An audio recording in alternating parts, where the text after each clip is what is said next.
نبی کریم سرور دو عالم صلی اللہ علیہ وسلم حضرت فاطمہ رضی اللہ تعالی عنہا کے گھر گئے، وہ بیمار تھی، دروازے پر آئے، بیٹے اندر آ جاؤں۔ ایک صحابی میرے ساتھ ہیں، عمران بن حسین رضی اللہ تعالیٰ عنہ، انہوں نے عرض کیا یا رسول اللہ میرے گھر میں تو کپڑا کوئی نہیں، پردہ کس چیز سے کروں؟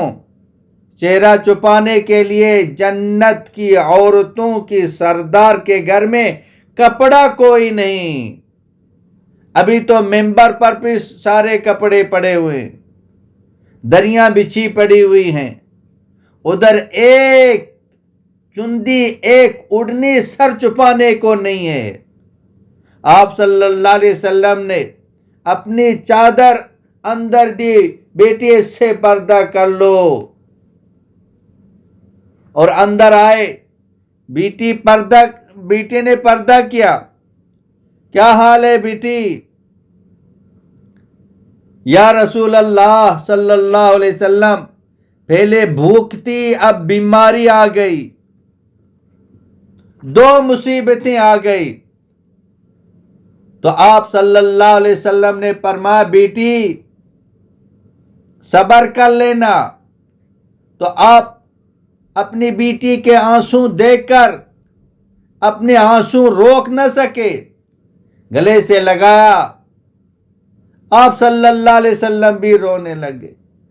اے میری بیٹی، اے میری پیاری بچی صبر کر، اس ذات کی قسم جس نے تیرے باپ کو نبی بنایا ہے، 3 دن گزر چکے ہیں، ایک لقمہ بھی میں نے نہیں کھایا۔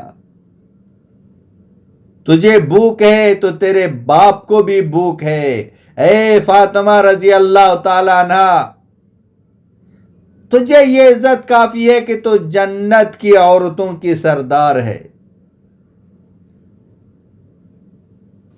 تو اللہ تک پہنچنے کا راستہ اللہ کے حبیب کا طریقہ ہے۔ وہ بلال رضی اللہ تعالیٰ عنہ اپنائے گا تو اس کے قدموں کی چاپ جنت میں سنائی دے گی۔ اگر ابو لہب چاچا ہو کر چھوڑ دے گا تو جہنم کی وادیوں میں گھسیٹتا جائے گا، حسب نسب ٹوٹ جائے گا۔ صحابہ کرام کی زندگیاں ایسی زندگیاں تھی۔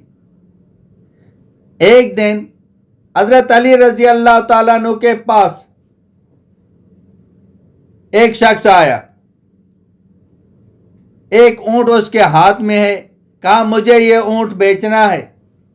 علی رضی اللہ تعالیٰ عنہ نے کہا کتنے کا بیچو گے؟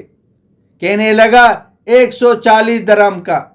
علی رضی اللہ تعالیٰ عنہ نے کہا ارے بھائی ادھار کا تو میں خریدوں گا، نقد دینا چاہتے تو کسی اور کو دے دے، ادھار دے دو گے تو میں لے لوں گا۔ اس نے کہا بالکل ٹھیک ہے دے دوں گا، آپ لے لیں۔ کہا یہاں باندھو۔ وہ آدمی اونٹ باندھ کے اپنے گھر چلا گیا۔ وہیں بیٹھے ہی تھے کہ ایک دوسرا آدمی آیا، کہنے لگا یہ اونٹ کس کا ہے؟ حضرت علی رضی اللہ تعالیٰ عنہ نے کہا میرا ہے۔ پوچھنے لگا بیچنا ہے؟ کہا ہاں۔ کتنے کا لوگے؟ تو تاجر نے کہا 200 کا لے لوں گا۔ اس وقت 200 درہم دیے اور اونٹ لے کر چلا گیا۔ حضرت علی رضی اللہ تعالیٰ عنہ نے 140 درہم اس کے گھر بھجوا دیے اور 60 درہم ہاتھ میں لے کر مسکراتے ہوئے گھر میں آئے، اور حضرت فاطمہ رضی اللہ تعالیٰ عنہ کے سامنے رکھے، کہا تیرے رب کا وعدہ ہے من جاء بالحسنۃ فلہ 10 امثالھا، جو 1 دے گا میں اس کو 10 دے دوں گا۔ ایمان کا بنانا ہر مسلمان پر فرض ہے۔ اللہ کے نبی نے جو فرمایا تھا وہ حق اور سچ ہے، اللہ نے جو فرمایا تھا وہ حق و سچ ہے۔ اللہ پاک نے وعدہ کیا تھا، وعدہ پورا کر کے رہے گا، وعدہ خلافی نہیں کرے گا۔ اتنا ایمان بنانا یہ فرض ہے۔ اتنے درجے کا ایمان کیسے زنا چھڑوا دے، جھوٹ نہ بولے، سود سے اس کو روکے، رشوت سے اس کو روکے، یہ تو فرض عین ہے۔ لوگ کہتے ہیں تبلیغ میں جا رہے ہیں، ان کے پیچھے ان کے گھر کے اتنے مسائل ہیں۔ اللہ کی قسم یہ مسائل کے حل ہونے کے لیے جا رہے کہ ہمارے مسئلے حل ہو جائیں، اور ان کے مسئلے حل ہو جائیں گے جب اللہ سے جڑیں گے، ایمان آئے گا، تقوی آئے گا، اللہ تعالیٰ کا غیبی نظام چلے گا۔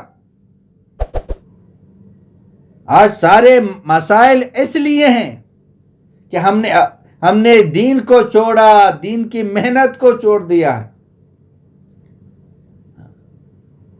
دین کے بغیر کامیابی نہیں ملے گی، اور دین کی محنت کے بغیر دین زندگیوں میں نہیں آئے گا۔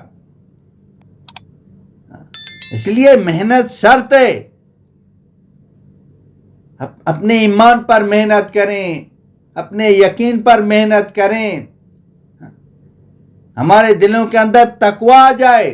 ان اللہ لا ينظر الى صورکم ولا اموالکم ولكن ينظر الى قلوبکم واعمالکم۔ اللہ تمہاری شکل صورتوں کو، مالوں کو، دولتوں کو نہیں دیکھتے، اللہ پاک تمہارے دلوں کو دیکھتے ہیں، تمہارے اعمال کو دیکھتے ہیں۔ اللہ پاک کے نزدیک سب سے مکرم وہی ہے جو تقوی والا ہے۔ حجۃ الوداع کے موقع پر نبی علیہ السلام نے فرمائے، لوگو تم سب کے سب ایک باپ کے اولاد ہو، ایک اللہ کے بندے ہو۔ کسی گورے کو کسی کالے پر، کسی کالے کو کسی گورے پر کوئی فضیلت نہیں ہے، کسی عربی کو کسی عجمی پر، کسی عجمی کو کسی عربی پر کوئی فضیلت نہیں ہے۔ فضیلت ان اکرمکم عند اللہ اتقاکم، جو سب سے زیادہ تقوی والا ہوگا وہ سب سے زیادہ افضل ہوگا۔ تقوی آئے گا، سارے مسئلے حل ہو جائیں گے۔ اس کے لیے محنت ہے، اس کے لیے کوشش ہے۔ لیس للانسان الا ما سعی، بغیر محنت کے انسان کو کچھ نہیں ملے گا۔ اپنے ایمان پر محنت کریں، اپنے اعمال پر محنت کریں، اپنی نمازوں پر محنت کریں، اللہ دنیا بھی بنا دے گا، اللہ پاک آخرت بھی بنا دے گا۔ مولانا عبد الحکیم اسحاق کے بیانات کے لیے حکیم اسحاق آفیشیل کو سبسکرائب کریں۔ مولانا عبد الحکیم اسحاق۔